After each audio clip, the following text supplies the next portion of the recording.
Welcome to this new Xara widget series. This video will teach you how to add a Calendly widget block to your website, allowing visitors to schedule meetings with you. From the Designs gallery, go to Modular Websites, then Web Blocks, and select the Scheduling and Appointments category.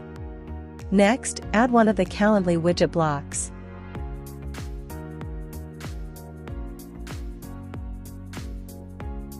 Click on the widget block and then click on Edit Widget. Click on Edit in Browser. Once you are on the Calendly website, click on the Share button for the event type you want to add. Then, go to Add to Website and select the type of embedded option you prefer. In this case, we are selecting the inline embed option. Click Continue and copy the embed code. Finally, paste the embed code from the Calendly website to Xara.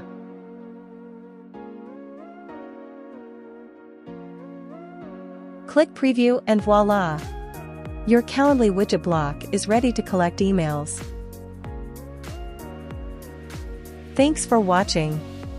Don't forget to check out our next video on how to add integrations to your website.